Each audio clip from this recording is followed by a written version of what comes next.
Halo rekan-rekan semuanya, di mata kuliah Pengantar Teknologi Informasi, hari ini saya bersama dengan teman kelompok saya dari kelompok 6 akan menjelaskan sistem apa saja yang ada di perusahaan orang tua atau biasa disebut dengan PTOT.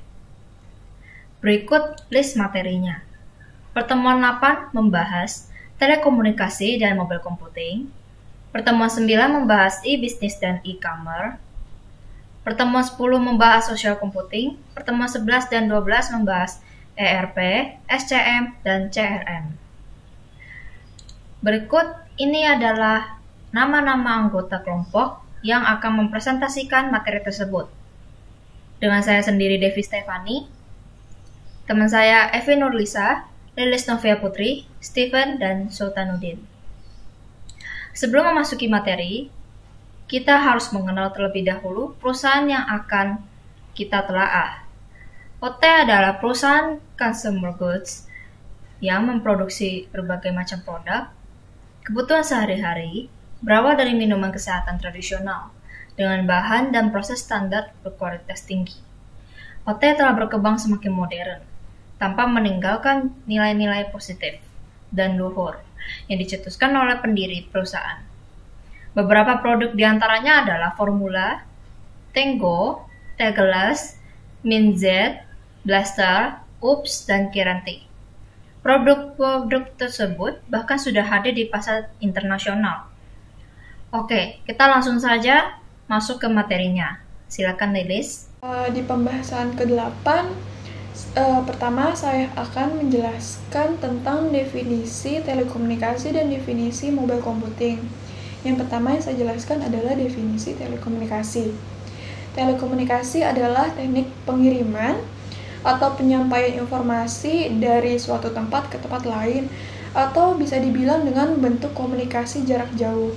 Bentuk komunikasi jarak jauh dapat dibagi menjadi 3 macam, yaitu yang pertama komunikasi satu arah, yaitu pengirim dan penerima informasi tidak dapat menjalin komunikasi secara berkesinambungan melalui media yang sama. Contohnya kayak televisi dan radio. Yang kedua, komunikasi dua arah, yaitu pengirim dan penerima informasi dapat menjalin komunikasi berkesinambungan melalui media yang sama. Contohnya kayak telepon. Yang ketiga ada komunikasi semi dua arah, yaitu pengirim dan penerima informasi dapat berkomunikasi secara bergantian namun berkesinambungan. Contohnya kayak chatroom. Selanjutnya definisi mobile computing.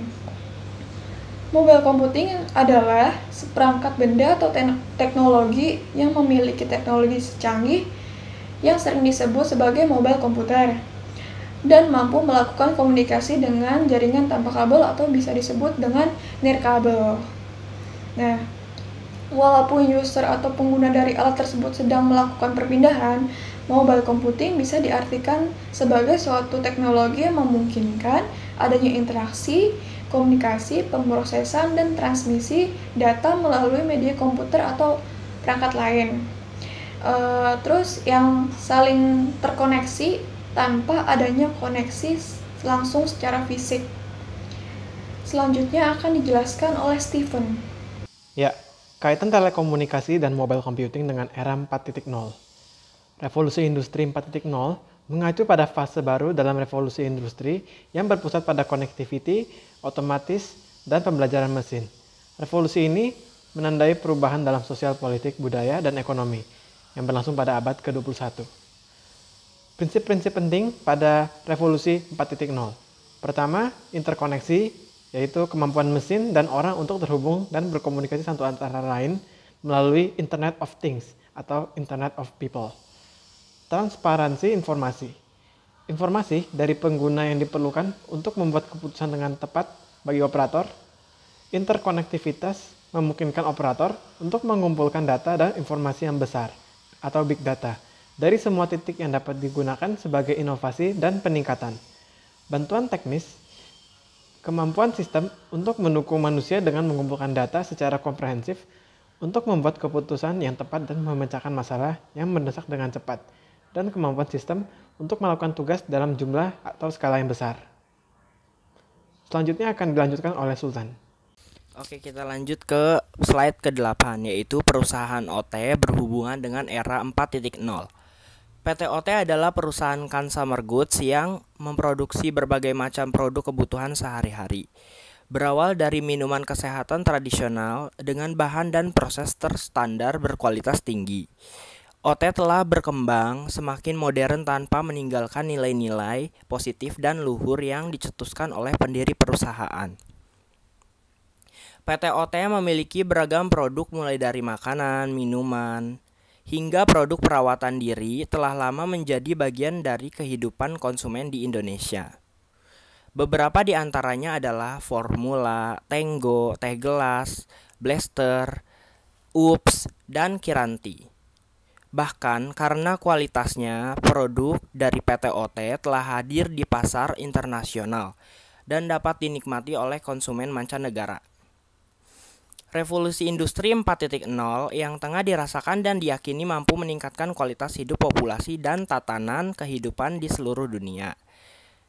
Dan diprediksi akan membuat perubahan sosial dan pergeseran dari segi bisnis. Produktivitas dan efisiensi merupakan afeksi jangka panjang yang akan dirasakan dalam revolusi industri digital ini. Maka dari itu, perusahaan harus bisa memanfaatkan teknologi yang berkembang pesat ini untuk dapat meraih tingkat efektivitas suatu produksi dan konsumsi yang lebih tinggi, dan juga pengembangan ke pasar-pasar baru. Tentu, sebagai perusahaan yang sudah ada sejak 1977, PT OT dapat memanfaatkan teknologi dalam revolusi industri ini, yang memberikan manfaat banyak bagi perusahaan dalam segala hal. Selanjutnya, materi akan dijelaskan oleh teman saya, Evi Nurlisa. Saya akan menjelaskan mengenai kaitan PT OT dengan telekomunikasi yang ada di slide 9. Di materi ini saya akan menjelaskan mengenai sebenarnya ada kaitan apa antara telekomunikasi dengan website yang ada di PT atau perusahaan OT. Saluran komunikasi juga berfungsi sebagai saluran di mana data dikirimkan dari suatu bagian ke bagian lainnya. Saluran dapat menggunakan berbagai macam media telekomunikasi seperti kabel listrik biasa, kabel koaksial, serta optik, dan lain-lainnya. PT OT merupakan salah satu perusahaan yang sudah menggunakan telekomunikasi ini. Karena apa? Kita bisa melihat dari website tersebut, yang mana website tersebut bisa diakses dengan siapa aja, bisa diakses melalui perangkat apa aja, dan website tersebut tidak hanya bisa diakses melalui satu perangkat saja, yang mana semua orang bisa mengaksesnya kapan saja, di mana saja, dan kapanpun. Yang mana ketika satu orang mendapatkan informasi mengenai PT OT dari website tersebut, orang lain juga bisa merasakannya. Biasanya dikirimkan, biasanya disebarkan melalui link. Nah, yang mana kalau kita punya link tersebut, kita juga bisa mengakses website tersebut. Kita juga bisa mendapatkan informasi mengenai perusahaan tersebut. Kaitan PT OT dengan mobile computing. Perusahaan PT OT menggunakan mobile computing dengan cara business to customers. Dengan business to consumer, jenis bisnis yang dilakukan antara pelaku bisnis dengan konsumen seperti antara produsen yang menjual dan menawarkan produknya ke konsumen umum secara online. Di sini, pihak produsen akan melakukan bisnis dengan menjual dan memasarkan produknya ke konsumen tanpa adanya feedback dari konsumen untuk melakukan bisnis kembali kepada pihak produsen. Yang artinya produsen hanya menjual atau memasarkan produk ataupun jasanya, dan pihak konsumen hanya sebagai pemakai atau pembeli. Dapat dilihat dari gambar di bawah tersebut, itu merupakan website PT OT yang digunakan untuk customers melihat informasi produk dan masih banyak hal dari PT OT. Jika dilihat dari gambar yang di samping, ada OT Point. Itu merupakan aplikasi OT Point untuk consumer mengumpulkan poin setelah berbelanja. Poin tersebut digunakan kembali sebagai e-wallet. Kesimpulan dari pertemuan ke-8. Mobile computing berguna untuk membantu perusahaan mengupload informasi perusahaannya di website mereka. Mobile computing juga didukung dengan perangkat keras seperti laptop, komputer, HP, dan lain-lainnya yang dapat mengakses internet dari dalamnya. Telekomunikasi dan perusahaan OT merupakan komunikasi satu arah yang dimana konsumen hanya mendapatkan informasi melalui website resmi OT atau OT Point. Hal itu juga membantu masalah waktu pada perusahaan sehingga memungkinkan perusahaan untuk mempercepat produksi dan pengambilan keputusan tentang produk-produk yang baru sedang diminati oleh masyarakat. Selanjutnya akan dijelaskan oleh Stephen. E-business dan e-commerce. Definisi e-business dan e-commerce. E-business adalah suatu kegiatan transaksi jual beli bisnis yang dilakukan melalui perangkat elektronik atau dengan internet, sehingga perusahaan dapat langsung berinteraksi dengan customer, supplier, maupun rekan bisnis. Atau arti yang lebih singkat dari e-business yaitu penggunaan teknologi informasi dan komunikasi untuk menjalankan sekaligus mengelola bisnis sehingga dapat memperoleh keuntungan. Teknologi informasi dan komunikasi pada e-business digunakan untuk meningkatkan bisnis perusahaan yang mencakup semua aspek yang berorientasi pada profit maupun non-profit suatu perusahaan. E-commerce adalah pembelian dan penjualan barang atau jasa menggunakan internet.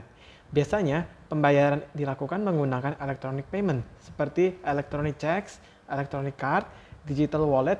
E-commerce sering digunakan untuk menjual produk fisik secara online. Ya, selanjutnya dilanjutkan oleh Lilis. Di slide ke-14 saya akan menjelaskan perbedaan antara e-business dan e-commerce.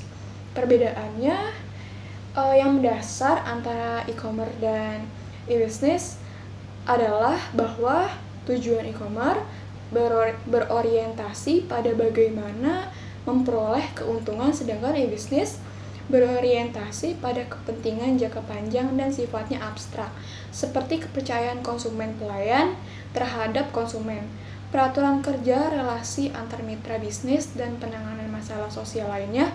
Selain dari perbedaan yang memiliki keduanya, ternyata keduanya juga memiliki persamaan tujuan, yaitu memajukan perusahaan menjadi perusahaan yang lebih besar dari sebelumnya. Selanjutnya akan dijelaskan oleh Evi. Saya akan melanjutkan materi tentang website PTOT e-business yang ada di slide 15. PTOT merupakan contoh dari perusahaan yang memiliki website dalam kategori e-business, karena semua kegiatan yang ada di website tersebut dilakukan secara otomatis dengan memanfaatkan teknologi elektronik seperti komputer dan internet. Website tersebut memberikan informasi tentang produk-produk perusahaan dengan sistem informasi dan kontrol yang handal. E-business juga berguna bagi perusahaan mendapatkan feedback dari konsumen melalui kontak saran yang ada di websitenya. Dengan elektronik ini, perusahaan dapat menjangkau target lebih luas dan memudahkan perusahaan untuk melakukan promosi e-business. Iklan dipasang di website juga merupakan salah satu media untuk mengedepankan produk dari suatu perusahaan. Jadi, website ini bisa diakses hanya melalui internet saja. Jadi, kalau nggak ada internet, kita nggak bisa mengakses website tersebut. Dan website ini juga membantu perusahaan untuk menangani masalah target dari suatu produk tersebut. Jadi, semakin banyak orang yang membuka website tersebut, semakin banyak orang yang tertarik dengan produk yang sudah dipasang di website tersebut, perusahaan jadi tahu target-target penjualan yang ada di perusahaan tersebut itu ada berapa. Dan dari website tersebut adanya kotak saran menjadikan perusahaan itu lebih mempermudah untuk riset yang baru. Yang artinya karena adanya kotak saran, asumsi adanya suara-suara dari konsumen menjadikan perusahaan untuk memberikan produk yang jauh lebih baik. Dan kotak saran tersebut juga bisa menjadikan riset untuk produk yang baru.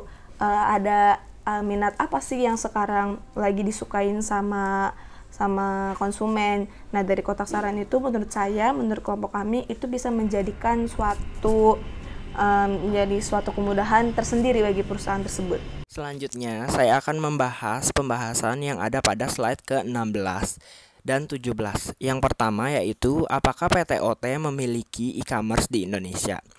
PTOT adalah perusahaan consumer goods yang sudah ada sejak 1977. Terkait revolusi industri 4.0, perusahaan dapat memanfaatkan e-commerce untuk membantu proses penjualan dan memperoleh keuntungan. Hal ini dilakukan karena e-commerce dianggap mampu untuk memajukan perusahaan menjadi perusahaan yang lebih besar dari sebelumnya. PT OT memiliki e-commerce di Indonesia. Di antaranya yang terdapat pada Tokopedia dengan nama OT Store Official, atau yang ada pada Shopee dengan nama OT Store Official Shop. Next, saya akan membahas pembahasan yang ada pada slide 17, yaitu mengenai etika dan legalitas PT OT. Yang pertama, ethical issues. Sebagian besar sistem pembayaran elektronik mengetahui siapa pembelinya. Karena itu, mungkin perlu untuk melindungi identitas pembeli. Sebagai perusahaan besar, PT OT harus dapat melindungi identitas pembeli, seperti data dari customer-nya pada saat melakukan pembayaran atau transaksi. Hal ini dilakukan agar customer tidak akan dirugikan di kemudian hari. Selain itu, pembayaran atau transaksi melalui digital wallet harus sesuai dengan nominal pembayaran, tidak dikurangi atau dilebihkan. Poin kedua, fraud on the internet. Penipuan di internet telah tumbuh lebih cepat daripada penggunaan internet itu sendiri. Untuk mengurangi penipuan di internet, perlu adanya edukasi kepada publik agar tidak mudah mempercayai pihak ketiga yang mengatasnamakan PT OT. Domain names. Nama domain diberikan oleh organisasi nirlaba pusat yang memeriksa konflik dan kemungkinan pelanggaran merek dagang.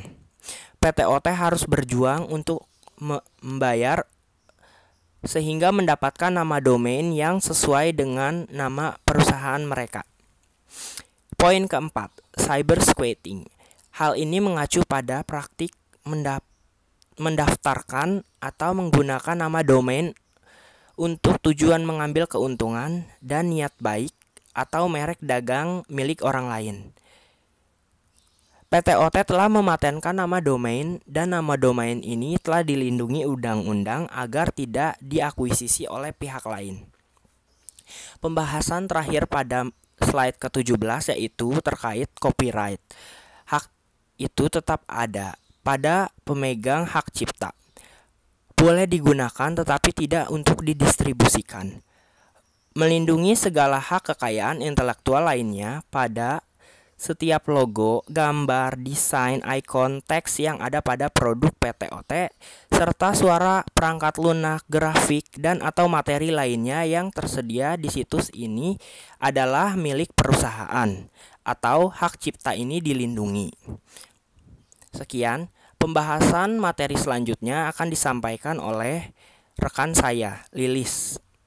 Pembahasan 10, saya akan menjelaskan dari slide 18 sampai 21.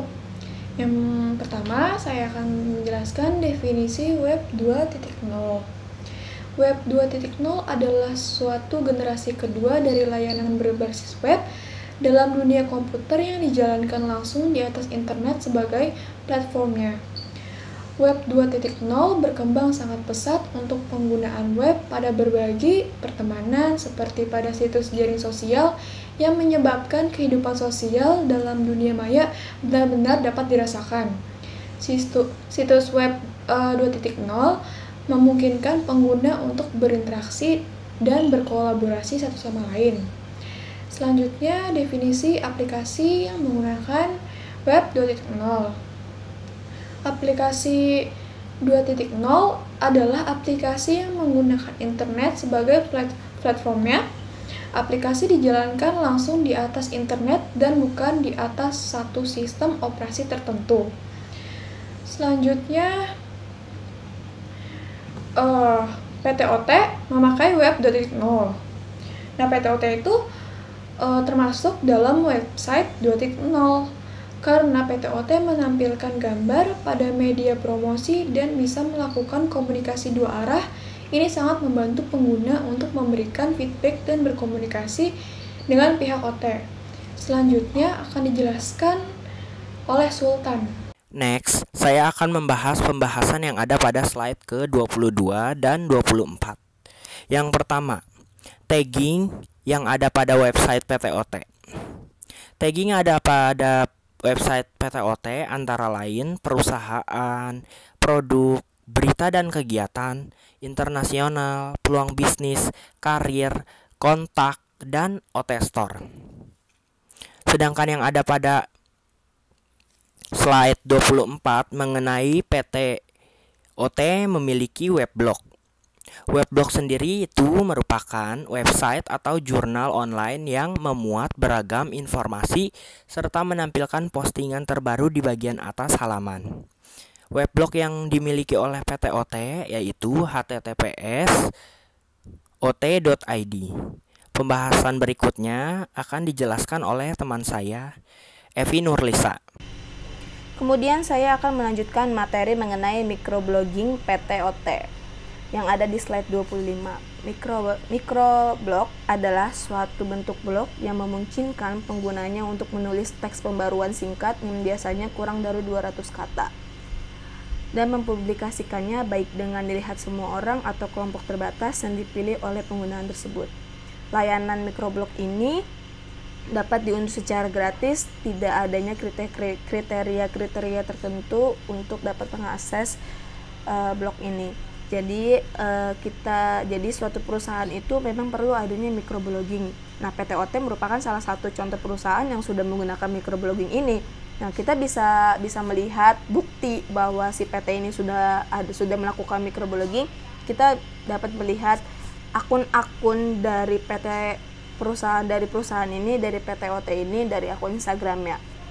Jadi akun Instagram, Facebook, Twitter, blog, dan lain-lainnya. Yang jelas itu merupakan salah satu media sosial yang biasanya itu media sosial, yang mana media tersebut bisa digunakan oleh siapa aja. Nah, si PTOT ini dia juga punya akun-akun yang untuk mengakses informasi mengenai perusahaan. Contohnya itu ada di akun Facebook, namanya itu PT Orang Tua Group. Terus yang ada di Instagram itu akunnya bernama @ot4you, dan Instagram juga sama @ot4you juga. Lalu dia juga punya link orang tua, namanya itu blog orang tua, yang linknya itu bisa diakses oleh siapa saja. Kemudian ini ada beberapa penjabaran mengenai PTOT. Jadi PTOT itu merupakan singkatan dari orang tua, merupakan perusahaan yang bergerak di bisnis produk konsumen yang ada di Indonesia. Perusahaan ini memproduksi berbagai produk-produk makanan, mulai dari makanan ringan hingga makanan berat. Perusahaan OT didirikan pada tahun 1948 ketika penerimaan masyarakat terhadap minuman kesehatan tradisional semakin meluas. Perusahaan ini kemudian membangun pabrik di Semarang yang dipindahkan ke Jakarta demi mengimbangi peluang dari perusahaan tersebut. Dengan terus berkembangnya usaha PTOT, kemudian ia membangun berbagai fasilitas produksi serta unit usaha baru yang dimulai dengan pasta gigi dan sikat gigi dengan merek yang paling kita tahu yaitu Formula. Dan berikut merupakan beberapa dari produk yang dikeluarin sama PTOT. Ada Tango, ada Fulo, ada Cannonball, teh gelas, Fit Jelly Drink, air mineral kristalin, dan Kit Anti. Itu merupakan produk-produk yang sering kita temui atau bahkan produk-produk yang sering kita gunakan. Social networking PTOT. Social networking atau jejaring sosial merupakan situs di mana setiap orang bisa membuat web page pribadi, kemudian terhubung dengan teman-teman untuk berbagi informasi dan berkomunikasi. Jejaring sosial terbesar antara lain Facebook dan Twitter. Jika media tradisional menggunakan media cetak dan media broadcast, maka media sosial menggunakan internet. Media sosial mengajak siapa saja yang tertarik untuk berpartisipasi dengan memberikan kontribusi dan feedback secara terbuka, memberikan komentar, serta membagi informasi dalam waktu yang cepat dan tak terbatas. Dapat dilihat dari gambar tersebut bahwa ada Facebook di PTOT, yang merupakan sosial media dari PTOT tersebut. Selanjutnya akan dijelaskan oleh Steven. Enterprise Social Networks PTOT. Enterprise Social Networks adalah penggunaan sosial media oleh organisasi untuk menghubungkan pengguna yang memiliki keterkaitan dengan bisnis tersebut. Beberapa sosial media dari orang tua grup yang dilampirkan dalam websitenya dan yang masih aktif yaitu adalah Facebook, Twitter, dan Instagram. Bisa dilihat dari foto yang ada di bawah. Ya, selanjutnya akan dilanjutkan oleh Devi. Nomor 16. Sekarang adalah pembahasan ERP, SCM, dan CRM. Saya akan menjelaskan definisi sistem informasi manajemen. Sistem informasi manajemen adalah seperangkat prosedur gabungan yang mengumpulkan dan menghasilkan data yang andalan, relevan, dan terorganisir dengan baik yang mendukung proses pengambilan keputusan suatu organisasi. Sistem ini adalah alat yang sangat berguna untuk tujuan meninjau dan mengendalikan operasi perusahaan. Tujuan utama dari sistem ini adalah untuk mengatur semua data yang dikumpulkan dari setiap tingkat perusahaan, meringkasnya, dan menyajikan dengan cara memfasilitasi dan meningkatkan kualitas keputusan yang diambil untuk meningkatkan profitabilitas dan produktivitas perusahaan. Selanjutnya akan dijelaskan oleh Evi Nurlisa. Saya akan kembali menjelaskan tentang definisi IRP dan penerapannya pada PTOT yang ada di slide 32. IRP adalah suatu paket perangkat lunak yang ditugaskan untuk mengkoordinasikan kekuatan internal perusahaan sehingga menghasilkan sistem manajemen yang lebih efektif dan efisien dalam mengolah data. IRP bersifat terpadu dan melayani secara menyeluruh dan dengan berbagai bidang yang berkaitan dengan proses bisnis internal perusahaan. Sistem IRP ini akan membantu perusahaan untuk menghitung berapa yang dapat diproduksi berdasarkan segala keterbatasan sumber daya yang ada di perusahaan. Nah, PTOT ini, perusahaan ini sudah menerapkan si IRP ini karena dari website tersebut perusahaan bisa tahu penjualan yang ada di perusahaan kita tuh ada berapa. Nah, dan hasil penjualannya itu hanya bisa diketahui oleh pihak internal aja, hanya perusahaan aja yang tahu. Jadi konsumen yang lain nggak akan pernah tahu, nggak akan pernah bisa lihat PTOT ini udah mengeluarkan produknya tuh berapa aja. Jadi intinya IRP ini dia bakalan fokus di internalnya aja, di public internalnya. Dari data-data yang ada di website tersebut hanya bisa data-data penting ya, contohnya kayak data-data penjualan, data-data pengeluaran, tentu segala macam itu hanya bisa diketahui dari public internalnya aja, dari si perusahaannya aja.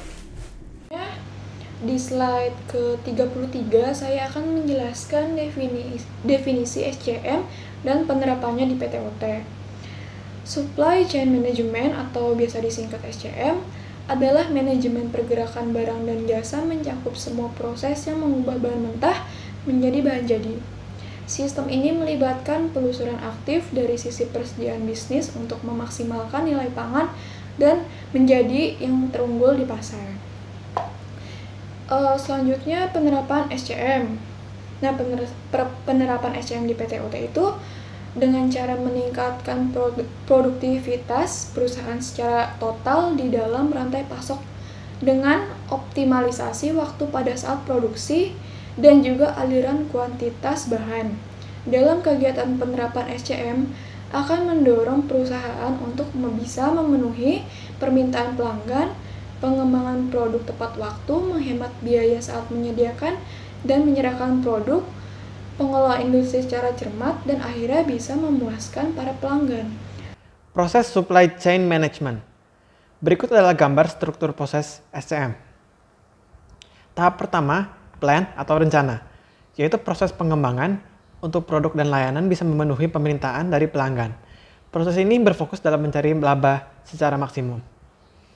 Tahap kedua yaitu develop atau membangun. Setelah perencanaan telah jadi, langkah selanjutnya perusahaan sourcing atau mencari sumber berkaitan. Tahap kedua yaitu develop atau membangun. Setelah perencanaan Tahap kedua yaitu develop atau membangun. Setelah perencanaan, langkah selanjutnya perusahaan sourcing atau mencari sumber berkaitan dengan material mentah yang diperlukan untuk produksi. Tahap ketiga, make atau produksi. Tahap ini membahas tentang bagaimana produk dimanufakturkan, didesain, diproduksi, dites, dan dikemas. Tahap keempat, deliver atau pengiriman, yaitu adalah tahap di mana produk dikirimkan ke tangan pelanggan oleh supplier. Tahap ini adalah fase logistik, di mana pemesanan diterima dan pengirim mulai direncanakan. Tahap keempat, return atau pengembalian. Tahap terakhir ini tentang barang yang cacat atau rusak dikembalikan ke pemasok oleh pelanggan.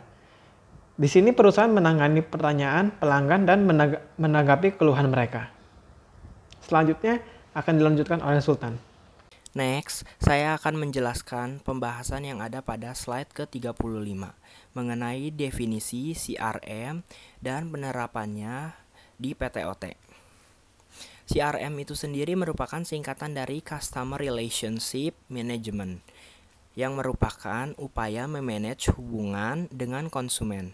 Setelah produk dikonsumsi, bagaimana perusahaan membina hubungan dengan konsumen? Salah satunya dengan membuka layanan kontak saran terhadap perusahaan yang dapat menampung saran dan masukan dari produk yang telah dikonsumsi. Penerapan itu sendiri pada PTOT telah menerapkan CRM, yaitu melalui kontak us.